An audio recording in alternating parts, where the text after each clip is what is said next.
Hey guys, welcome back to Bungus Custom Bikes. Today we are talking about radiators, specifically this one off of the 2003 Honda VTX 1800. But the methods we're going to do today hold true to, it's leaking, hold true to any radiator. And what we're actually going to be doing today is we're going to pressure test this to find leaks. So while I was riding, I started noticing that my coolant system was kind of draining down. Bike never overheated, but I had to constantly add coolant to my reservoir. So that means that there's a leak somewhere in the system. Now I've checked all the other hoses and fittings on the bike, so that really only leaves the radiator. The simplest way to do this is to just look on your bike. You know, you put it on the kickstand, let it sit, look for the puddle, and then you can kind of trace where it's dripping from. However, in this case, it's got all this plastic beveling around it, so there's really no idea of knowing where it's leaking from. So what we're going to do is we're going to hook up some fittings to the inlet and outlet part of the radiator. For this test, it doesn't really matter which is which. Obviously, when it goes on the bike, it matters. But for this part, it doesn't really matter. And we're going to put some air pressure to it. We're going to fill it with water, and we're going to put air pressure on it. And that should show us where it's leaking from, because it'll force the water out of whatever hole there may be. And then we can determine, are we able to fix it, or do we need a new radiator? But first thing we need to do is we need to get all the plastic and this mesh grill off. So let's get that done first.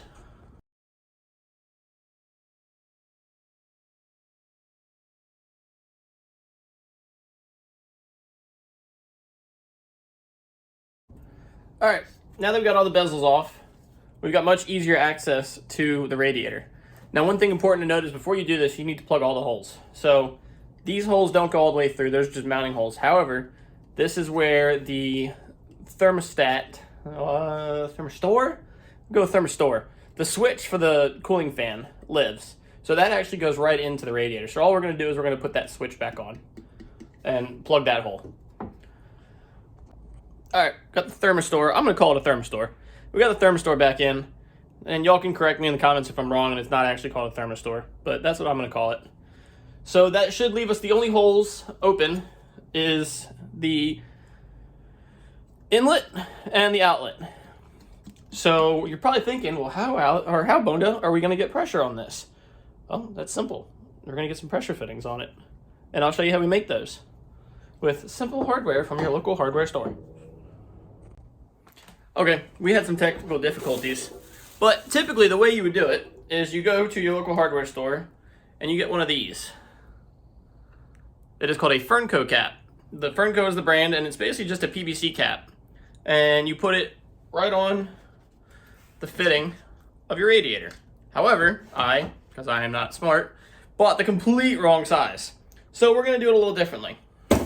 So what I'm doing is I'm putting the radiator hose, the old radiator hose back on, and then I'm going to fold that radiator hose in half and crimp it with a pair of vice grips. So watch.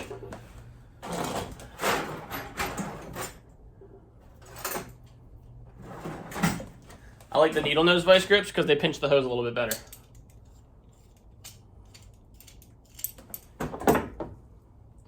We're just going to fold it in half, just like so. Don't do this with your new radiator hoses because you will mess them up. And then we're going to get our vice grips on there. And we're just going to crimp it down. You want to make sure it's a good, solid bite because we don't want any water leaking out.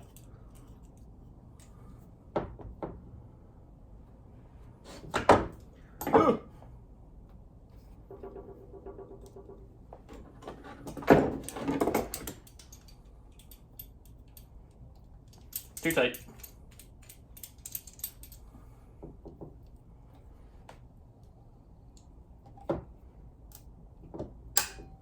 Okay. Yeah.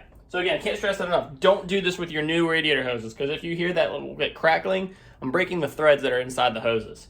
But you want to make sure you've got a good hose clamp at the bottom, and you've got it crimped up top here. See what that looks like. I've got my hose clamp tight here, and then I've got that crimped in half there. So now we just need to work on this side. Also, the outlet side of this was a little deformed. It was kind of squished flat. So the easiest way to get that round again is to get you an adjustable hammer or adjustable pliers or an adjustable wrench, whatever you want to call it. and you basically just get it to the right size and then kind of work it around that fitting, and it'll make it round again. Just kind of a little trick. All right, this is how we've jerry-rigged our setup because I bought the wrong fittings. Normally, you could use those, I already forgot the name. The Fernco caps. These work so great. And you just cut a little hole in the top, and that's where your pressure inlet's gonna go. In this instance, we are, like I said, folding this in half, crimping it down, and then I have heated up the inlet and kind of melted a bottle cap to it. And I've got my little hole drilled in there that we'll be able to put our pressurized air in. And we're just gonna do just a little bit. So either you can set your regulator on your compressor real low, or you can just kind of pop, pop, pop, pop. But you need to make sure that your compressor fitting, I'm just using the little air chuck, fits into that hole snugly, so that way your pressure doesn't escape. So you can kind of pop it and then put your thumb over it to cover it, or just leave it in there with a good rubber tip. Either way, you need to make sure that it keeps pressure. Next step is we are going to fill it with water. So I need to unclip that, and we'll bring it over to the hose and fill it up with water. We are back in the shop. We've got the radiator filled up with water. And the next thing you want to do is, if you got it real wet while you were filling it, you definitely want to get the compressor and blow some of the water off. That way you're not mistaking just residual wetness from it leaking. As you can see, I got it pretty wet. So we're just going to get the compressor and we're just going to blow it off. I'm going to try and do this facing away from you so it's not super loud, but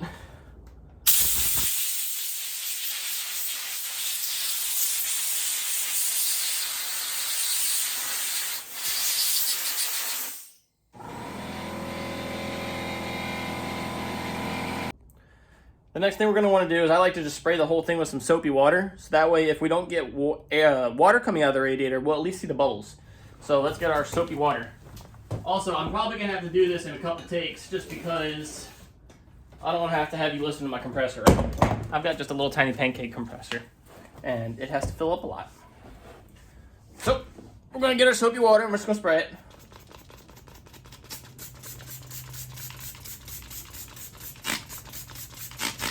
This is kind of the same method you use for finding leaks in tires. Spray this side too. I know I just said we want to get it dry, but this will at least see the bubbles. All right, let's put some air in it. So I'm just going to kind of leave it. Let's scoot you back so you can see. I'm just going to kind of leave it on the ground just like this with my fitting at the top. And then we're just going to get our compressor fitting in there. And all right, so we've got a big leak down on this end. Let's see if we can figure out where that was coming from. I don't know, you probably couldn't see it, but it was leaking hard out of this end down here where the hose is. So let's see if we can focus in on that and find out where it's leaking from.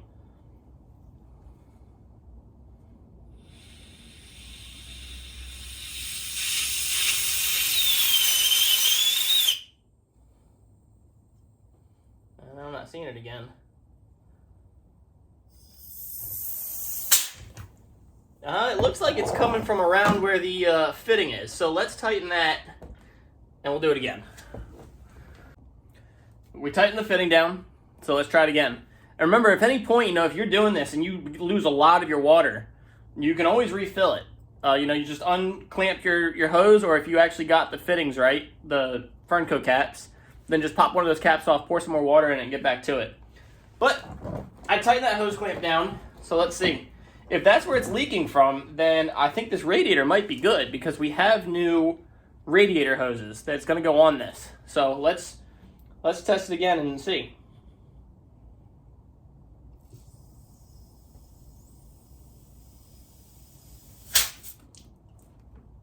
I think we're all right. So I tightened it down, and you can see that radiator hose at the bottom.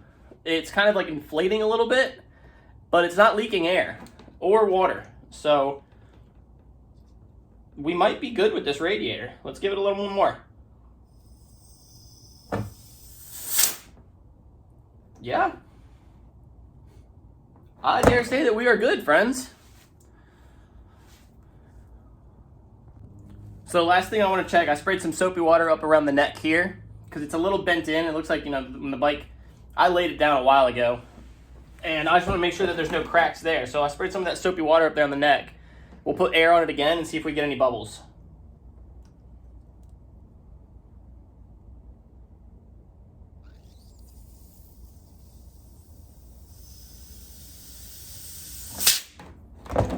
No, nothing. Well, yeah, I'm going to call this radiator good.